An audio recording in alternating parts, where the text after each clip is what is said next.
है everyone, this is Amit from IIT Patna. Eklavya math selection number 46 में आप सभी का हार्दिक स्वागत करता हूं। क्लास 12 2025 के लिए इसके पहले मैंने 45 लेक्चर यूट्यूब पे डाल रखे हैं। अगर आपने अभी तक नहीं देखा है तो उसका लिंक डिस्क्रिप्शन बॉक्स में मिल जाएगा। पूरा का पूरा अगर बैच को फॉलो कर लेते हैं तो एक्सट्रीमली आपका नंबर इंक्रीज कर जाएगा। चाहे ऑब्जेक्टिव सब्जेक्टिव किसी भी आप पैटर्न की बात कर लो, सारा का सारा चीज वहां पे आपको दे दिया गया है। ये केमिस्ट्री का सेट प्रैक्टिस है। जैसे कि हम लोग को बताया था केमिस्ट्री में आपको 10 सेट प्रैक्टिस करा देंगे, तो ये केमिस्ट्री का सेट प्रैक्टिस नंबर 6 है। इसके पहले 5 सेट प्रैक्टिस करा दिया गया है। मैं फिर से इस वीडियो में रिपीट कर रहा हूं कि अगर कोई भी बच्चा पूरा का पूरा 10 केमिस्ट्री का सेट कर लेता है तो समझिए कि उसको 70 में 35 क्वेश्चन बनाने में कोई दिक्कत नहीं होगा, क्योंकि क्वेश्चन बिल्कुल आपको डिप्टो वहीं से आकर के लड़ जाएंगे। ठीक, जैसे केमिस्ट्री का मेरा सेट प्रैक्टिस खत्म होगा मैं फिर फिजिक्स पे आऊंगा। ये 2023 का पीवाईक्यू है, तो पेन और पेपर ले लेना है और 70 में से मात्र 35 क्वेश्चन को सॉल्व करना है और देखना है कि आपका कितना क्वेश्चन सही हुआ। चलिए स्टार्ट करते हैं वीडियो को। सबसे पहला क्वेश्चन है, निम्नलिखित संक्रमण तत्वों के आयनों में कौन अनुचुंबकीय है? विच of the following of the transitional element is paramagnetic? ठीक, तो पैरामैग्नेटिक की बात करते हैं। तो इसमें तो एजी डाल दिया है। अब चूंकि एजी डाल दिया है तो इसमें तो कंफ्यूजन होता है, बट कोई नहीं। बी, डी और सी को चेक करके आपको बताते हैं। पहले बी को चेक कीजिए।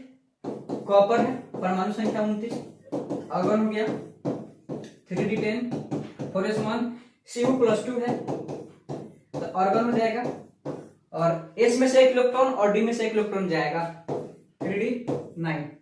अब 9 इलेक्ट्रॉन को सजाइए, 3d9 है, 1 2 3 4 5 6 7 8 9। अब इसके पास एक सिंगल इलेक्ट्रॉन बच गया, जिसके वजह से ये क्या हो जाएगा, पारा हो जाएगा। ये तो यही सही हो जाएगा, ऑप्शन डी करेक्ट हो जाएगा। ठीक, बाकी Zn+2 है तो जिंक का भी आप सजा करके देख लीजिए, क्योंकि क्वेश्चन को सॉल्व करना है, टाइम वेस्ट नहीं करना है। ठीक है, तो ऑप्शन बी और ऑप्शन सी के जरिए आप पता लगा सकते हैं। ऑप्शन ए और ऑप्शन डी में टाइम वेस्ट करने की कोई जरूरत नहीं है।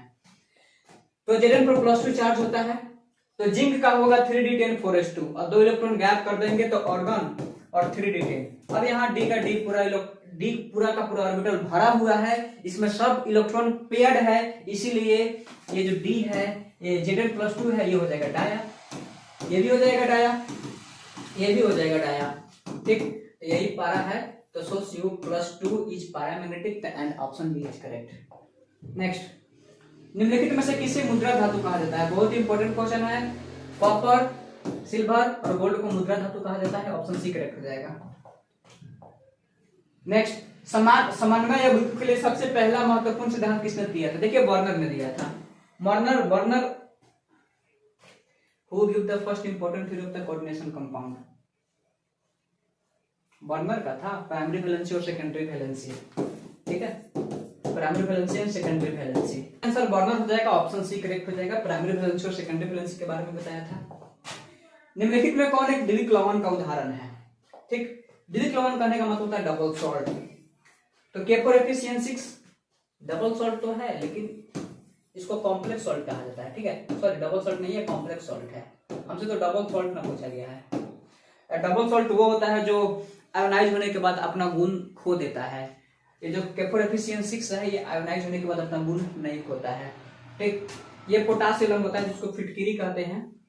K2SO4 into Al2SO4 का होल थ्राइस into 24H2O, और यही डबल सॉल्ट की तरह होता है। ऑप्शन डी करेक्ट हो जाएगा। ये हाइको इसके बाद भी कुछ लिखा होगा, बट ऑप्शन डी करेक्ट होगा। ये ब्लीचिंग पाउडर है, ब्लीचिंग पाउडर डबल सॉल्ट नहीं होता है।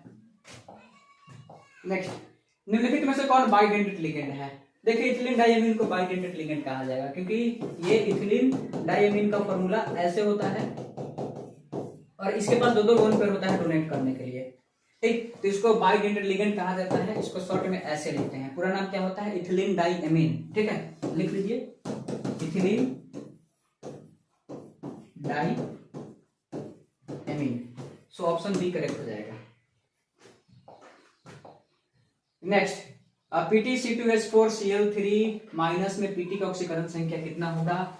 तो जिसका निकालना होता है x मान लेते हैं। C2H4 एक न्यूट्रल लिगेंड होता है, इस पे चार्ज होता है 0, तो इसको हटा देते हैं। Cl3 है तो 3 गुने -1 बराबर ओवरऑल -1 चार्ज है, तो x - 3 बराबर -1 x बराबर -1 + 3 यानी कि x बराबर +2। ऑप्शन बी करेक्ट हो जाएगा। निम्नलिखित में से कौन विनाइल हैलाइड है? तो विनाइल हैलाइड का पहचान होता है डबल बॉन्ड वाले कार्बन पे जहां पे हैलाइड दिख जाएगा उसको विनाइल कर दीजिए। देखिए डबल बॉन्ड कार्बन पर हैलाइड नहीं है, ऑप्शन ए नहीं होगा। ऑप्शन बी में देखिए डबल बॉन्ड कार्बन पर बी है तो ऑप्शन बी करेक्ट हो जाएगा। ऑप्शन सी में देखिए नहीं है, नहीं होगा। यहाँ तो ट्रिपल बॉन्ड है, इसकी बात छोड़िए। तो डबल बॉन्ड कार्बन पर अगर कोई भी हाइड्रोजन ग्रुप आ जाएगा तो उसको विनाइल कहा जाता है। So option B is correct. Next, enzyme क्या होता है? कितना बच्चा वाला क्वेश्चन है, सबको पता है एंजाइम क्या होता है। एंजाइम क्या होता है? प्रोटीन होता है। ऑप्शन सी करेक्ट हो जाएगा। नेक्स्ट, निम्नलिखित में से कौन ईथर है? ईथर क्या होता है? ROR, इसको ईथर कहते हैं। ऑप्शन सी करेक्ट हो जाएगा। इसको कीटोन कहते हैं और ये भी नहीं, सॉरी, इसको एल्डिहाइड कहते हैं। ये कीटोन है और ये ईस्टर है। ईस्टर नहीं, कार्बोक्सिलिक एसिड है, कार्बोक्सिलिक एसिड। और ईस्टर ऐसे होता है RC++OOR, ये ईस्टर है। बेंजीन डाइओजेनियम क्लोराइड, इसको BDS कहा जाता है, बेंजीन डाइओजेनियम सॉल्ट भी कहते हैं। N2+Cl- के क्लोराइड को जलीय विलयन को गर्म करने पर क्या मिलता है? तो which of the following is obtained on heating aqueous solution of benzene diazonium chloride? H2O के प्रेजेंस में इसको गर्म किया जाएगा तो H2O HOH होता है। अब यहाँ से हटेगा और ये जाकर के जानती इसके पास लोन पर जाकर के तुरंत अटैक करेगा, वो तुरंत हटेगा तो बेंजीन पर आ जाएगा OH, फिनॉल बनता है। ऑप्शन सी करेक्ट होगा। ठीक है, ये जो ऑप्शन सी है फिनॉल, यही करेक्ट हो जाएगा। नेक्स्ट, जब फॉर्मिक अम्ल को शांत रेस्टोरेशन 4 के साथ गर्म किया जाता है तो निम्नलिखित से कौन सा गैस प्राप्त होता है? बहुत ही फेमस क्वेश्चन है, कार्बन मोनोऑक्साइड प्राप्त होता है। Option D. इसका आईयूपीएसी नाम क्या होगा? देखिए मेन चेन में 1 2 3 कार्बन है और दूसरे नंबर कार्बन पे OH ग्रुप लगा हुआ है तो नाम हो जाएगा 2 hydroxy propanoic acid. Option B correct हो जाएगा। 2 हाइड्रोक्सी प्रोपेनोइक एसिड और इसका कॉमन नेम क्या होता है? तो लैक्टिक एसिड है। और आपको ये भी बता दे, अगर टाटारिक एसिड बोलेगा तो टाटारिक एसिड का होता है 3 हाइड्रोक्सी ब्यूटेनोइक एसिड। ठीक है, 3 हाइड्रोक्सी ब्यूटेनोइक एसिड। तो इसका आंसर तो बी होगा, 2 हाइड्रोक्सी प्रोपेनोइक एसिड, क्योंकि 2 नंबर कार्बन पर OH ग्रुप लगा हुआ है। निम्नलिखित में से कौन टॉलेंस अभिकर्मेंट है? ऑप्शन ए करेक्ट हो जाएगा। ठीक है, ये जो AgNH3 होल्ट वाइज का जो कॉम्प्लेक्स आयन मिला है इसी को टॉलेंस रिएजेंट कहा जाता है तो ऑप्शन ए करेक्ट हो जाएगा। नेक्स्ट, निम्नलिखित में से कौन कैनिजारो अभिक्रिया देता है? तो जिसके पास अल्फा H नहीं होगा वही कैनिजारो देगा। ऑप्शन ए को देख लीजिए, सेलिसल्डिहाइड कहते हैं तो CH3 है, C++O है, H है। तो फंक्शनल ग्रुप के ठीक बगल वाले कार्बन को अल्फा कार्बन कहा जाता है। तो अल्फा कार्बन है, इसके पास 3 अल्फा H है तो ये बिल्कुल कैनिजारो नहीं देगा, लेकिन एल्डोल दे देगा। कैनिजारो वो होता है जिसके पास अल्फा H नहीं हो। अब देखिए इसको फॉर्मल्डिहाइड कहते हैं, HC++OH। अब इसके ठीक बगल में कोई कार्बन ही नहीं है, जब अल्फा कार्बन नहीं है तो इसके पास अल्फा H भी नहीं है तो इसीलिए कैनिजारो दे देगा। Option B correct. नेक्स्ट, निम्नलिखित में से कौन कार्बोहाइड्रेट प्रकृति में प्रचुर मात्रा में पाया जाता है? ठीक है, तो ये क्वेश्चन है, ग्लूकोज है, फ्रुक्टोज है, स्टार्च है, सेलुलोज है और विच of the following carbohydrate is the most abundant in the nature? तो सेलुलोज हो जाएगा, क्योंकि पेड़ पौधा में सबसे ज्यादा सेलुलोज ही पाया जाता है कोशिका भित्ति में, इसीलिए ऑप्शन डी करेक्ट हो जाएगा। निम्नलिखित में से डाइसेक्राइड दूध में उपस्थित रहता है? लैक्टोज, दूध में लैक्टोज उपस्थित होता है। हाँ, ऑप्शन बी करेक्ट हो जाएगा। नेक्स्ट, विटामिन ए का रासायनिक नाम क्या होता है? रेटिनॉल। ऑप्शन बी करेक्ट हो जाएगा। ठीक है, क्वेश्चन नंबर 18, निम्नलिखित में से कौन सा विटामिन जल में घुलनशील है? देखिए आपको बता देते हैं कि वसा में जो घुलनशील विटामिन होता है, जो वसा में घुलनशील होगा वो जल में अघुलनशील होगा। तो वसा में जो घुलनशील होता है उसको बोलते हैं एडेक। ठीक है, तो ADEK, एडेक जो होता है ये फैट सोल्यूबल विटामिन है, मतलब ये वाटर इनसोल्यूबल विटामिन है। तो अगर ये वसा में घुलनशील है तो जल में अघुलनशील है, लेकिन हमसे क्या बोला है कि जल में घुलनशील, तो इसके अलावा जो भी विटामिन होगा वो जल में घुलनशील होगा। तो ए और बी नहीं, बी और सी, ऑप्शन सी करेक्ट हो जाएगा, बी और सी। ठीक है, बी और सी हो जाएगा, ये जल में घुलनशील होता है। किससे इंसुलिन स्रावित होता है? तो पेनक्रियाज, अग्नाशय से। ऑप्शन बी करेक्ट हो जाएगा। विटामिन ई की कमी से कौन सा रोग होता है? जनन क्षमता में कमी। ऑप्शन सी करेक्ट हो जाएगा। ठीक है, नेक्स्ट, प्राकृतिक रबर ग्रिफिन में से किसका बहुलक है? आइसोप्रीन। ऑप्शन सी करेक्ट हो जाएगा, आइसोप्रीन का। अब इसका आईयूपीएसी नाम क्या होगा? तो आईयूपीएसी नाम में सेकेंडरी टर्शियरी को तो बिल्कुल यूज मत कीजिए। इसमें देखिए क्या होगा, नंबरिंग करेंगे तो इसको 1 बोलेंगे, इसको 2 बोलेंगे, इसको 3 बोलेंगे। तो दूसरा नंबर कार्बन पर ब्रोमीन भी और मिथाइल भी है, तो 2 bromo 2 methyl propane. Option C correct हो जाएगा। ठीक है, 2 bromo 2 methyl propane. Next, alkyl halide का उपयोग निम्नलिखित में से किसके निर्माण में होता है? एल्केन, एल्कीन, एल्कोहल सब में होता है। ऑप्शन डी करेक्ट हो जाएगा। निम्नलिखित में से किस यौगिक का शून्य द्विध्रुव गुण है? मतलब कि किसका डाइपोल मोमेंट का मान 0 है? देखिए, अगर सिमेट्रिकल साइड एटम होगा तो उसका डाइपोल मोमेंट का मान पक्का 0 होगा। जैसे कि CCl4 है, अब इसमें जितना भी Cl होता है ये सब का सब सिमेट्रिकल होता है, और यहाँ ये तीनों का जो नेट डाइपोल मोमेंट होता है वो ओवरऑल इस डायरेक्शन में आएगा, और इसका नेट डाइपोल मोमेंट ऊपर होता है, दोनों एक दूसरे को काट देगा, तो म्यू का मान आता है 0। ऑप्शन सी करेक्ट हो जाएगा, CCl4 जिसको कार्बन टेट्राक्लोराइड कहा जाता है। जिंक और जल के साथ क्लोरोफॉर्म के उपकरण से क्या प्राप्त होता है? तो जिंक और जल है, और जिंक और जल में क्लोरोफॉर्म करने का मतलब होता है CHCl3, और जिंक और जल में क्या कर देंगे, उसको रिड्यूस कर देंगे, मीथेन बन जाएगा CH4। ऑप्शन डी करेक्ट हो जाएगा। नेक्स्ट, निम्नलिखित में से कौन आयोडोफॉर्म टेस्ट नहीं देता है? Methyl alcohol, isopropyl alcohol, ethanol, benzyl alcohol, alcohol, aldehyde नहीं देगा, इथेनॉल। ठीक है, ऑप्शन सी नहीं देगा। सर सी हो जाएगा इथेनॉल जिसका फॉर्मूला होता है CH3 double bond O। Iodoform test नहीं देता है। एक आयोडोफॉर्म टेस्ट करने का मतलब कि जब आयोडोफॉर्म से रिएक्शन किया जाता है तो CHI3 का एक व्हाइट पीपीटी मिलता है, सॉरी येलो पीपीटी मिलता है, जो कि इसमें ऑप्शन सी में नहीं दिखेगा। और केमिकल टेस्ट का आपको क्लब बैच में लेक्चर मिल जाएगा, आप वहां से देख लीजिए, पूरा का पूरा केमिकल टेस्ट समझ में आ जाएगा।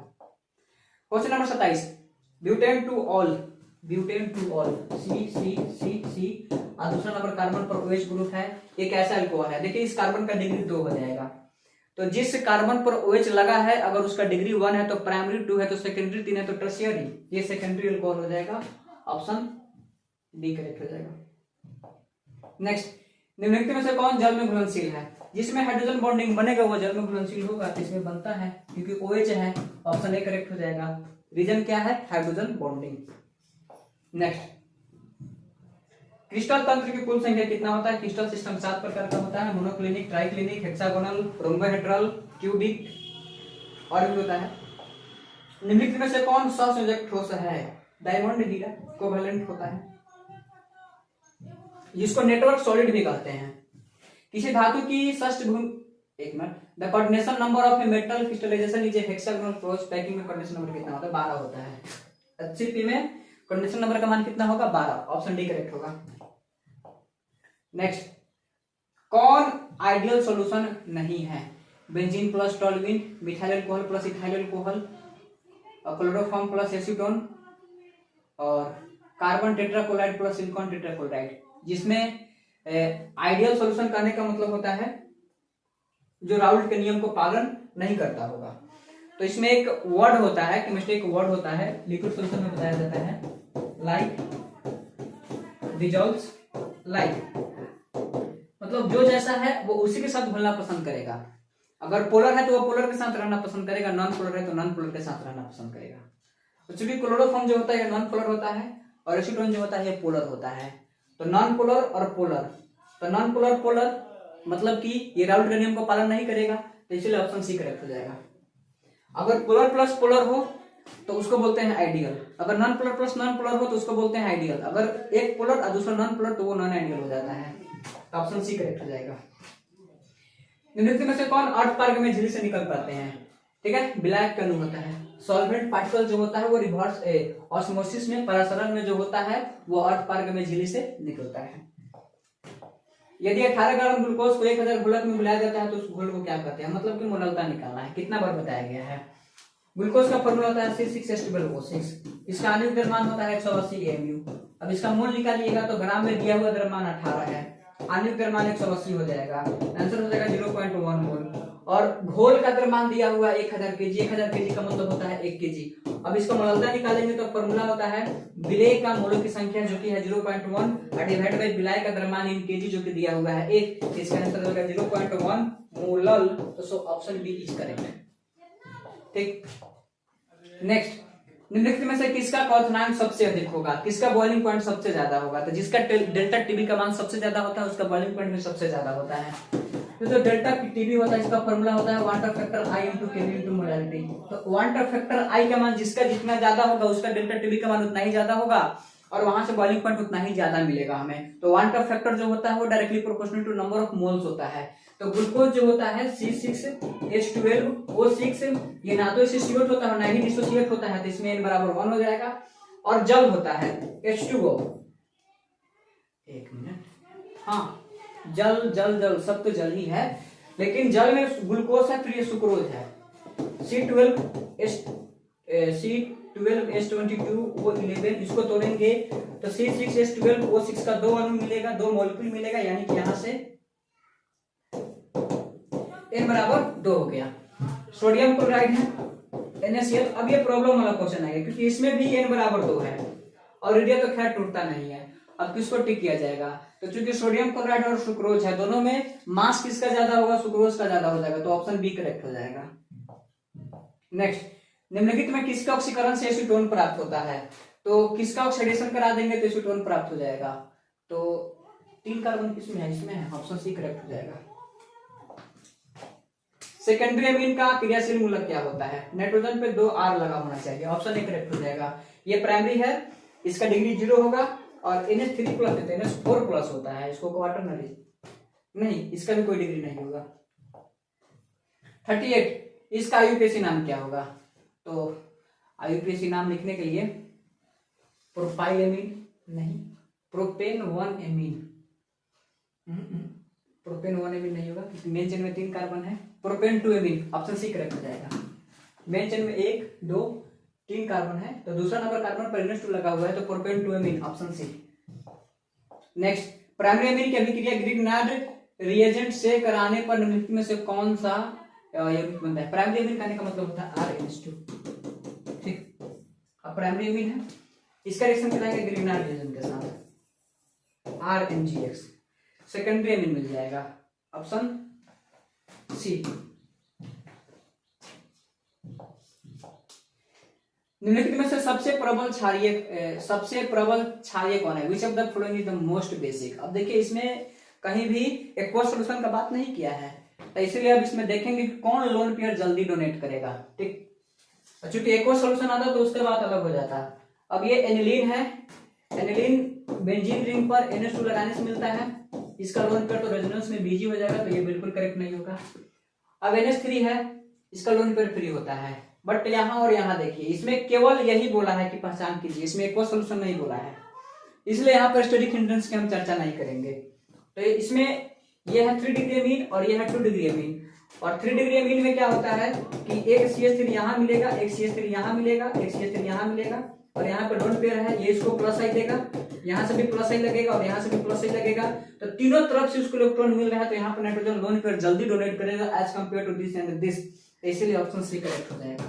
लेकिन वही अगर एक्वस सॉल्यूशन बोलता तो मिथाइल अमीन वहां पे करेक्ट होता है, ध्यान रखिएगा इस बात का। नेक्स्ट, निम्नलिखित में से कौन हिंजबर्ग अभिकर्मक है? बहुत इंपॉर्टेंट क्वेश्चन है। बेंजीन रिंग में सल्फर पर डबल बॉन्ड OCl, तो इसी को बोलते हैं Hinsberg reagent paratoluene sulphonyl chloride, option C correct हो जाएगा। जब एसिटामाइड की अभिक्रिया Br2KOH से कराई जाती है तो क्या बनता है? एसिटामाइड, तो CH3 C double bond O NH2 को एसिटामाइड कहते हैं और इसमें डाला गया है Br2 प्लस KOH। आपको बता दें कि इस रिएक्शन का नाम होता है हॉफमैन ब्रोमामाइड डिग्रेडेशन रिएक्शन। तो जैसे हॉफमैन ब्रोमाइड डिग्रेडेशन करते हैं वहां पे 1 डिग्री अमीन मिलता है, ये पूरा का पूरा CO ग्रुप गायब हो जाएगा, तो CH3 के साथ आ जाएगा NH2, यानी कि इसको कहते हैं मिथाइल एमीन, तो ऑप्शन बी करेक्ट हो जाएगा मिथाइल एमीन। नेक्स्ट, NaCl के जलीय घोल के वैद्युत अपघटन से कैथोड पर क्या मिलता है? हाइड्रोजन मिलता है। ठीक है, ऑप्शन डी करेक्ट हो जाएगा, क्योंकि जब ये बोल का बात किया है। निम्नलिखित में से कौन विलय में विद्युत का संचालन करते हैं? Which of the following conducts electricity in a solution? Electrolyte। Option A correct हो जाएगा। ए बी सी और डी के धातुओं का मानक इलेक्ट्रोड विभव इतना इतना इतना है, अवकरण क्षमता सबसे अधिक किसका होगा? तो जिसका एसआरपी का मान जितना कम होता है, कल भी बताया था, मतलब कि प्रैक्टिस सेट अगर आप देखे होंगे तो वहां पे आपको मिल ही गया, स्टैंडर्ड रिडक्शन पोटेंशियल का जिसका मान सबसे कम होगा उसका रिड्यूसिंग पोटेंशियल का, उसका रिड्यूसिंग पावर का मान उतना ही ज्यादा होगा। तो एसआरपी का मतलब स्टैंडर्ड रिडक्शन पोटेंशियल, आरपी का मतलब रिड्यूसिंग पोटेंशियल। तो एसआरपी का मान देख लीजिए किसका सबसे कम है, तो इसका सबसे कम है यानी कि ए का, तो सबसे ज्यादा अवकरण क्षमता किसका होगा? ए का। नेक्स्ट, किसी चालकत्व सेल का सेल्फ रैंक क्या होता है? सेल कांस्टेंट एल बटा ए को कहते हैं। ऑप्शन ए करेक्ट हो जाएगा, क्योंकि फॉर्मूला होता है आर बराबर रो एल बाई ए, तो इसमें एल बाई ए को क्या कहते हैं? सेल कांस्टेंट कहते हैं।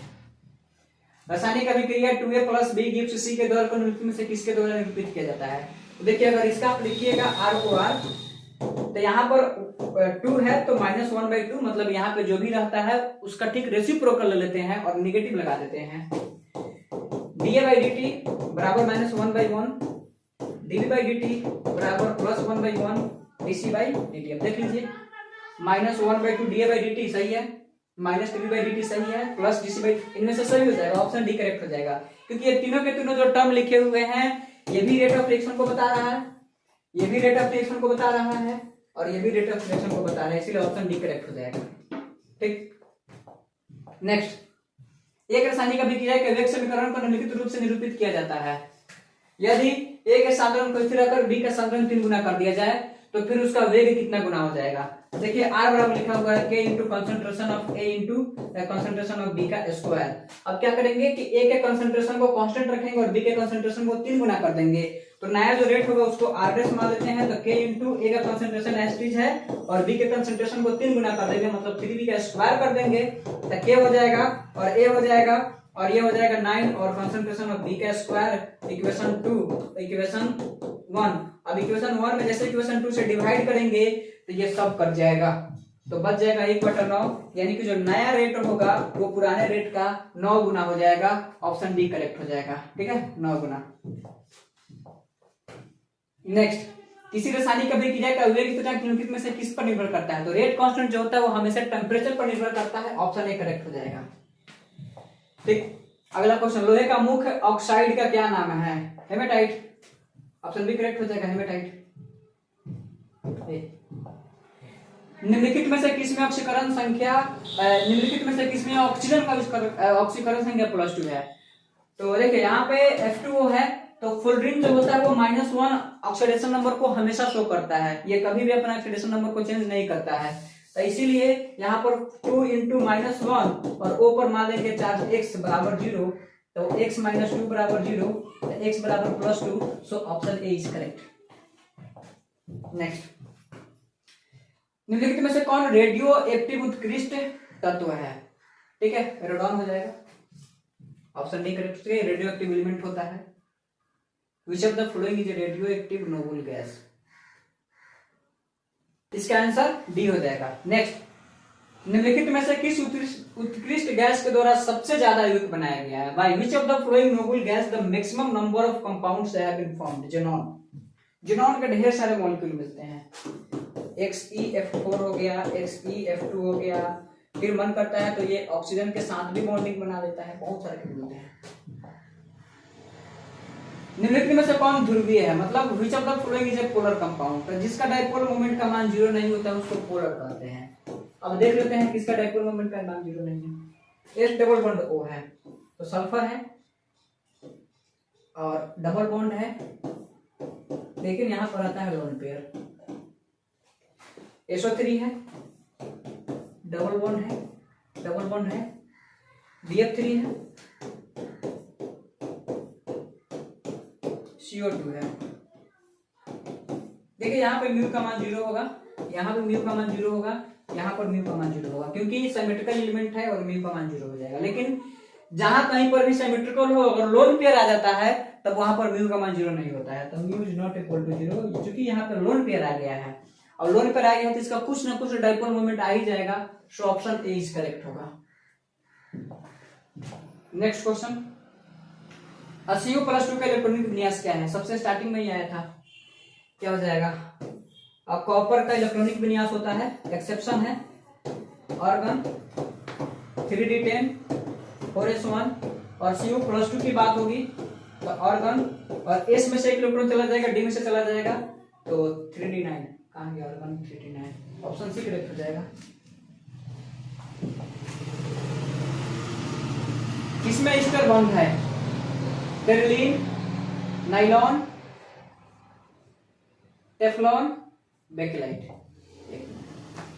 विच of the following contains ester linkage? Ester linkage कहने का मतलब होता है R C double bond O R, ठीक है। तो बेकेलाइट में तो नहीं होता है, नाइलॉन में भी नहीं होता है, टेफ्लॉन में नहीं होता है, टेरलिन में मिल जाएगा, टेरलिन में मिल जाएगा। ऑप्शन ए करेक्ट है। टेरलिन को ही पॉलिस्टर कहते हैं, ठीक है। तो जो टेरलिन है इसी को पॉलिस्टर कहा जाता है, तो ऑप्शन ए करेक्ट हो जाएगा।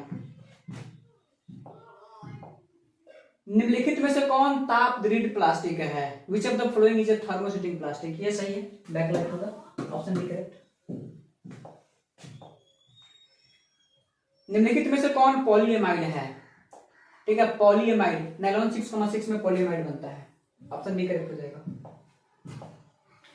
निम्नलिखित में से किसका उपयोग एंटासिड के रूप में होता है? मैग्नीशियम हाइड्रोक्साइड, ठीक है, ऑप्शन ए करेक्ट होगा। सेक्रीन क्या है? मीठा विकर्मक, शूटिंग एजेंट होता है, ऑप्शन बी।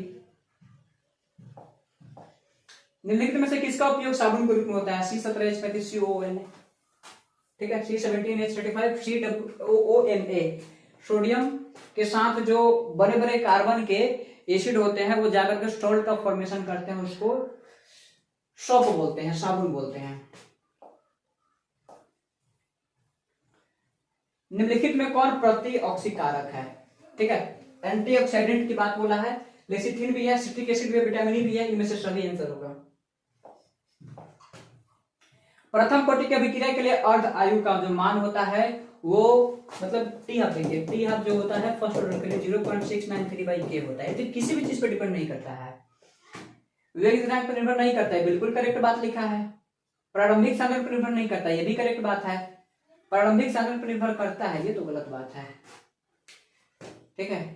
तो रेट कांस्टेंट पर डिपेंड नहीं करता है, तो इसका आंसर ए भी करेक्ट होगा और बी भी करेक्ट होगा, क्योंकि रेट कांस्टेंट पर भी डिपेंड नहीं करता है, ये तो खुद ही कांस्टेंट है, तो इस पे कहां से डिपेंड करेगा। प्रारंभिक सांद्रण पर निर्भर नहीं करता है, बट अगर ज्यादा प्रायोरिटी देखा जाए तो इसका बी का प्रायोरिटी ज्यादा होगा, कि बिहार बोर्ड जो अपना आंसर रिलीज करता है उसमें बी को ही वो वैलिड मानता है। हैबर विधि से अमोनिया के निर्माण में निम्नलिखित में से कौन सा उत्प्रेरक का यूज किया जाता है? लोहे का महीन पाउडर, निकल का महीन पाउडर, मोलिब्डेनम का महीन पाउडर, प्लेटिनम का। Fe+SiO डाला जाता है, ठीक है। इसमें आयरन के साथ साथ मोलिब्डेनम भी होता है, तो इसका जो आंसर होगा फिनली डिवाइडेड मोलिब्डेनम, फिनली डिवाइडेड निकेल, ये लोहे का महीन पाउडर यूज होता है, ऑप्शन ए करेक्ट होगा।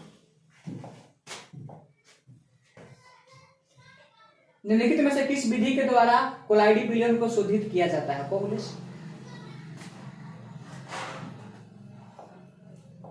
298 केल्विन ताप पर 1 ग्राम चाल्कोल के द्वारा निम्नलिखित में से किस यौगिक का निर्माण, किस यौगिक का आयतन सबसे अधिक होता है? मीथेन।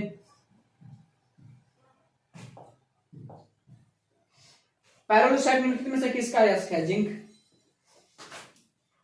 पायरोलुसाइड, एक मिनट, पायरोलुसाइड बोला है, मैग्नीज का हो जाएगा, ऑप्शन बी करेक्ट हो जाएगा, मैग्नीज। धातु के ऑक्साइड को कार्बन या कार्बन मोनोऑक्साइड के द्वारा धातु में अवकृत करने की क्रिया को क्या बोलते हैं? रोस्टिंग। धातु, the process of reduction of a metal oxide by carbon और carbon monoxide the metal is, एक मिनट, इसको प्रगलन कहते हैं, ठीक है, स्मेल्टिंग कहा जाता है, ऑप्शन ए करेक्ट होगा। मेटल ऑक्साइड को कार्बन या कार्बन मोनोऑक्साइड से उसको रिड्यूस करना क्या कहलाता है? प्रगलन, स्मेल्टिंग, ऑप्शन ए। निम्न में से किस धातु के निष्कर्षण के लिए साइनाइड विधि का उपयोग करते हैं? एजी, सिल्वर। सो यहाँ पे एक और सेट कंप्लीट होता हुआ। होप से वीडियो आपको अच्छा लगा होगा। मिलते हैं नेक्स्ट वीडियो में, तब तक ऑल द बेस्ट।